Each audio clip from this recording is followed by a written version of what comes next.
வணக்கம், இது உங்கள் தினக்கதிர். பொள்ளாச்சி பாலியல் வன்கொடுமை வழக்கின் சமீபத்திய தீர்ப்பிலிருந்து அரசியல் ஆதாயம் தேடுவதை திமுக தவிர்க்க வேண்டும் என்று தமிழ் மாநில காங்கிரஸ் தலைவர் ஜி.கே. வாசன் கூறியுள்ளார். வியாழக்கிழமை ஈரோட்டில் நடைபெற்ற ஒரு நிகழ்ச்சியில் பேசிய வாசன், இதுபோன்ற உணர்வுபூர்வமான பிரச்சினைகளை அரசியல் ஆதாயத்திற்காக பயன்படுத்தக்கூடாது என்று வலியுறுத்தினார். தமிழ்நாட்டில் சட்டம் ஒழுங்கு மோசமடைந்து வருவது குறித்து கவலைகளை எழுப்பிய வாசன், கடந்த 4 ஆண்டுகளில் மாநிலத்தில் பதிவாகியுள்ள பல தீர்க்கப்படாத கொலை மற்றும் கொள்ளை வழக்குகள் குறித்து மத்திய புலனாய்வு பிரிவு விசாரணை நடத்த வேண்டும் என்று அழைப்பு விடுத்தார்.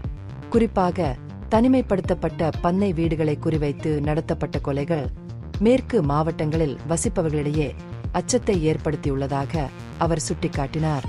இந்த நிகழ்வின் போது பகல்காம் பயங்கரவாத தாக்குதலில் பாதிக்கப்பட்டவர்களுக்கு வாசன் அஞ்சலி செலுத்தினார் மற்றும் ஆபரேஷன் சிந்தூரின் போது உயிரிழந்த வீரர்களை கௌரவித்தார். ஈரோட்டில் உள்ள திண்டலில் இந்த விழா நடைபெற்றது. அங்கு இந்த நடவடிக்கையை மூலோபாய ரீதியாக கையாண்டதற்காக மத்திய அரசை பாராட்டினார். சுற்றுச்சூழல் பிரச்சினைகளை, குறிப்பாக காவிரி, நொய்யல் மற்றும் பவானி நதிகளில் மாசுபாட்டை நிவர்த்தி செய்ய தமிழக அரசையும் வாசன் வலியுறுத்தினார். அத்திக்கடவு விநாசி திட்டத்தின் மூலம் நீர்நிலைகளை இணைப்பதன் முக்கியத்துவத்தை அவர் வலியுறுத்தினார். தனது உரையை முடித்த வாசன், அதிமுக பாஜக தமிழ்நாடு காங்கிரஸ் கூட்டணியின் வலிமையை எடுத்துரைத்தார். மாநில மற்றும் தேசிய மட்டங்களில் அதிமுக மற்றும் பாஜகவை முக்கிய அரசியல் சக்திகளாக அவர் விவரித்தார். மேலும் கூட்டணிக்குள் டிஎம்சி ஒரு மரியாதைக்குரிய இடத்தை பிடித்துள்ளது என்பதை உறுதிப்படுத்தினார்.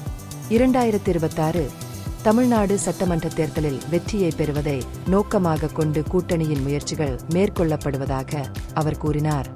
இந்த பகுப்பாய்வு நுண்ணறிவுள்ளதாக கண்டால் முக்கியமான அரசியல் முன்னேற்றங்கள் குறித்த கூடுதல் புதுப்பிப்புகளுக்கு லைக் செய்யவும், ஷேர் செய்யவும், சப்ஸ்கிரைப் செய்யவும். இது உங்கள் தினக்கதிர். நன்றி.